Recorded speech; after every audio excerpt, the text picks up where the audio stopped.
Games like Welcome that, back to Matchday Live. After 60 games in management without a 0-0, Frank Lampard's side have had 2 in a week. Zach, you're right, mate. Games like that, they're strange ones, aren't they? They're quite frustrating. They're weird ones where it feels like, as we said beforehand, anything can happen. It's unpredictable. So it's not. I'm struggling for words from that game. Really, it feels It feels not necessarily like, it feels a bit more like 3 points lost because it was something where we could, or 2 points lost, I should say, because it was a game which we could have gone at them. There were chances there if we went and took them. I mean, if you look at it defensively, like Thiago Silva again, Mendy again, like those two look incredible. They look so good. To think that Thiago Silva's 36 and he's probably the best. He's probably the best player on the pitch today. Speaks loads defensively, but it's just.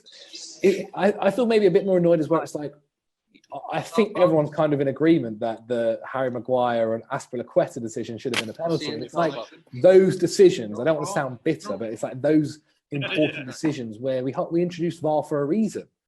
And the fact that didn't get looked at even by VAR makes you question what could have been. Yeah, it is. It's frustrating, isn't it? Jason Cundy, obviously, at Old Trafford for us. Jace, yeah, like Zach was saying, it's a bit frustrating to come away with nothing because, like Zach said, it felt like there was a game to go for there. But in terms of positivity, they never really troubled us. I thought Thiago Silva was immense today. I thought as a unit, Joe, I thought we defended ever so well again. That's another pleasing aspect. And I think I said to you guys, in fact I did, after we drew 3-3, I want a scrappy 1-0. You did. And okay, I didn't get a scrappy 1-0, and actually it was a polished defensive performance today. Mendy largely untroubled, except for a brilliant save towards the end from Rashford. And look, the truth is, it's getting the balance right between attacking is right. And it's fair to say that we didn't quite have them right. Yes, we were attacking and scoring goals, but we were leaking too many goals. We've now managed to look really solid defensively. What we want to try and do now to balance it is to get more goals or certainly more chances the other end. But this was always going to be a tough game. I felt this was always going to be tight. It doesn't matter how bad a run they've been on, or they've actually come into a little bit of form, in all honesty. They left it late against Newcastle. Thought they were superb midweek against PSG. So this was a tougher game going into it now than it would have been 3 weeks ago, if you know what I mean. So I don't think either team did enough to win it. I think a draw was a fair result. And we go back to London and we go again with another clean sheet, 2 in the spin. Pat, do you think Frank will be the happier of the two managers? Obviously going away to Old Trafford and coming away with something. Probably just not a lot in it though. But certainly in the second half, I don't think we dominated the way we did in the first half. Probably to go back to the point you're making, I am gobsmacked how good Thiago Silva is. I knew he was good, and we all did. But wow, he cruised through that game. His positioning is, I'm going to use a word here that we Chelsea fans use only on limited occasions. His positioning was Terry-esque. It was as good as JT. And that is saying something incredible because JT always seemed to be in the right position. He cruises along. His use of the ball is absolutely brilliant as well. But he knows when the big moments are. And Cavani came on and had that one little moment at the start, then never sniffed the ball again. And so, and he just makes players around him look better as well. And there was a couple of times where Rashford was through on the left-hand side and he just came over. And then that block just at the last moment, when they went down the right-hand side, once again, absolutely magnificent. So, yeah, you need everybody. And I agree, yes, as a unit, we looked really good. And as a defensive unit, and we need to do that. I kind of hope he plays every game. A, great defender, but B, he just got to watch. Jace, 2 clean sheets in a week, 2 different systems played. What do we do Wednesday? Do we play 5? Do we play 3? Or it can be a 5? Obviously, do we play 4? Or is it now going to be a case of Frank knows both of those can work, so it's kind of on a game-by-game basis? This is a game we've got to go and win. It's as simple as that. You pick a formation and team to go and win this game. You always, of course, pick a team to go and win a game, but at the same time, I think you're very much aware of what the opposition can give us, the problems they can deliver us. One or both teams are going to drop points. The 2 that we're up against to finish in the top 2 positions.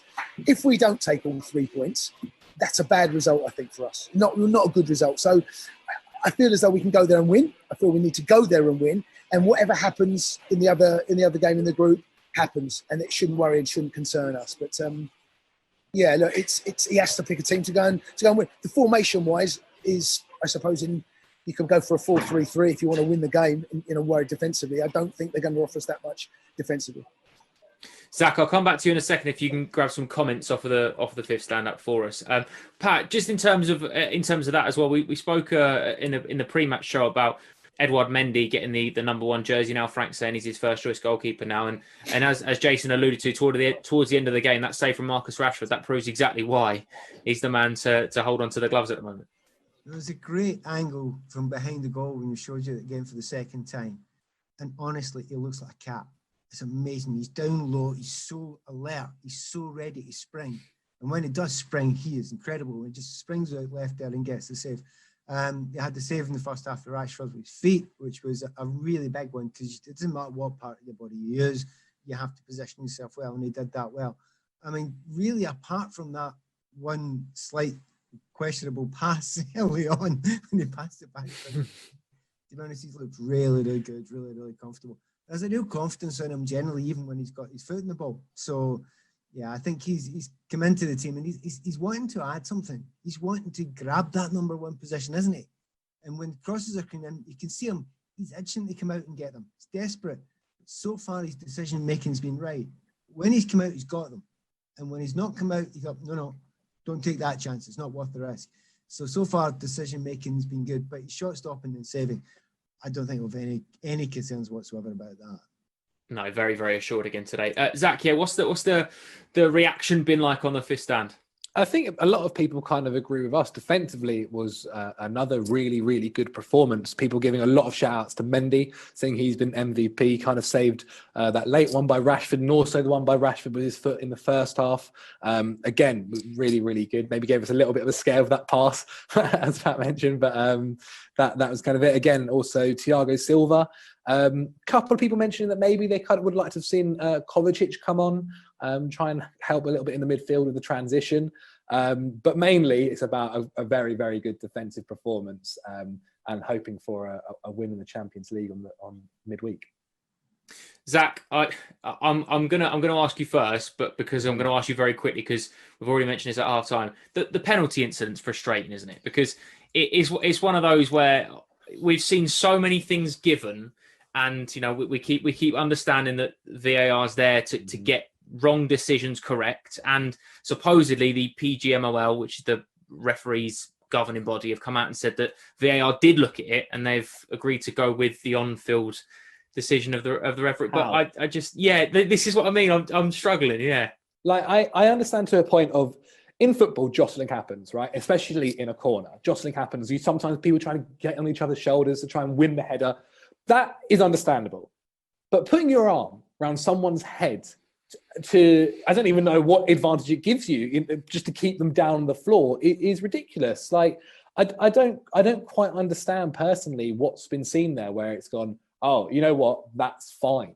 If I did that to anyone else on a pitch, even on a Sunday League pitch, it's what are you doing as a penalty? Jay, you're a defender, and I know that we've had this conversation before about players potentially, as horrible as it sounds, players have to make a meal of it. Azpi did everything right in terms of alerting the referee to it. He can't do any more, Azpilicueta. No. So it's just, you look at decisions like that, and with the Jorginho one, for example, when he got the clip from Fernandes, if he rolls around on the floor like Lamela did 2 weeks ago, you probably argue Bruno Fernandes is walking. Azpi does everything right, and yet it's the players that they're probably asking the same questions as us. What else can they do? Well, I suppose you could argue that maybe some of the players could have surrounded the referee. I was speaking earlier, and JT and Didier and Frank's Day and Ashley Cole's, they're around the referee. They're berating, get us, give us that's a penalty. They're on to the referee, and maybe in the new era of VAR, maybe players necessarily don't feel as though they need to do that because the VAR decision is going to look at it. Someone's going to look at it. I think it's a penalty. I'm going to be biased, but it was more akin to something you'd see in a ring, and it looked like something they had in a chokehold more than anything else. I'm mystified. And when it went on, the longer it went on, I thought to myself, this is not, I could not believe it. So look, VAR's looked at it. We've got to take the rough with the smooth sometimes, I suppose, but disappointed that it wasn't a penalty yet. The equivalent of surrounding the referee in 2020, I think we're going to send Pat Nevin to Stockley Park for next weekend and just bang on the door when the decision not going our way, Pat. Just hammer away, see what they give you. But it does feel like that, Pat, doesn't it? It does feel that maybe it's not a position we want to be in, because I feel that Chelsea are very good at just getting on with the game and not doing the dark arts of football, as it were. But perhaps it's something that we need to get better at. Is that a fair point or not? Yeah, but you noticed that Aspie did the right things. He turned around, he had to go to the referee, and he said, "You've got to look at this." When the referee says we're going to look at it, there's not much more you can do. Because we're looking at it. It's not a VAR problem. That's human error again. There's a guy watching the VAR. That's just human error. Yeah. And I just asked the question. I mean, had it been Manchester United, would it have been a penalty kick? Had it been the other way around? And I think we all feel the same way. Yeah. They'd have got a penalty kick. Totally. That's the upsetting thing, that we know that's that ridiculous. I've no concept or understanding. As I said before, the ball's played in. If he's nowhere near it, fair enough. You can understand the argument. But he's actually going to head the ball, and he's the one being dragged back. Remarkable. Nonsense. It should have been a penalty kick. It's a tough one, but like you said, Jay, you got to take the rough with the smooth. And we do. Yeah. In terms of chances created, there wasn't too many. I think the one that I suppose the one that stands out, which wasn't really a chance, it's more of a half chance, but it was a beautifully whipped in cross from Reece James from the right hand side. And I think it was Pulisic and Havertz at the far post, just couldn't quite get her. Might even have got a flick off Harry Maguire, but that's exactly what you were saying before the game. That's what James is good at. That's what Chilwell gives you as well, and that'll have pleased Frank to see that. Obviously, Absolutely. not perhaps not enough, but yeah. No, I thought James was excellent. I mean, they all played really well today. Every single one of them done their job and done it really, really well. When he gets in those areas, Reece, I mean, I was in the lucky position. I'm sat right here. That's the goal that you're talking about, that end there. And you could see the ball. And as it whipped across, you could see Pulisic's on the end of this. And Maguire, give him credit, he gets enough just for it to take it off his line. So I think that ball gets bundled in the back of the net if Pulisic, if that doesn't have that flip. But once that ball gets out wide areas, you know what he's going to do, Reece. There's just a couple of times I'd like to have been a little bit more ambitious with Luke Shaw in a 1v1. That's the one thing I will say. There was a couple of times here where he's decided to come back in. He's not the quickest lad in the world, Luke. And the time he did do it towards the end, we managed to get ourselves a corner. So I'd like to have seen him perhaps a bit more ambitious once he got 1v1. Zach, I think the addition we've said about the options that Frank has got for the bench, the addition of Mason Mount and Tammy Abraham was quite clearly to give energy and to get players running. And straight away, that's what they both give you, don't they? They give you legs and they stretch the pitch a lot more by giving that energy. And I thought both of them, when they come on, done really well. Yeah, I mean, they did their job, as you said, very much energy. It looked like they were the quickest players on the pitch the second they came on. From the off, Tammy was pressing them down, so was Mason. I think, a bit of credit has to go to United as well. I think both teams defended pretty well. Harry Maguire and Lindelof also looked pretty good. So it's just one of those games. And I guess it's kind of weird for us because for so long, for the past since Frank's been in charge, we've been used to games having so many goals in. So to see, I think that his last game was his first ever 0-0, and now that his second game after is his second 0-0 ever. So maybe it's something we have to, as Jay's kind of said, we've got to kind of find the balance of being able to attack and also defend so well at the same time. Pat, just on Hakim Ziyech, he came on obviously with 10 or 15 minutes to play. He's the kind of player that you want to get minutes into, and I suppose you look at Krasnodar in the week in the Champions League, that might be the perfect setting for him to start his first game. I really hope he gets those minutes, and in good 90 minutes and 2 or 3 in a row would really help him, because we've all seen him. We've all watched him playing against Chelsea, and he has got serious quality there, and that's what we're looking for. When we've had 2 games in a row now where maybe the lack of creativity was the biggest question mark over the performances, everything else seems okay. Had you given chances to Timo Werner or Havertz or even Pulisic, they probably would have scored them. So we need somebody who's creating, and he is. Ziyech is the one that we expect it to come from. But he needs games, and remember, he's slightly behind the curve than everybody else. Everyone else has had quite a few more games than him. It's kind of hard to come behind that. People often say you need a good pre-season behind you.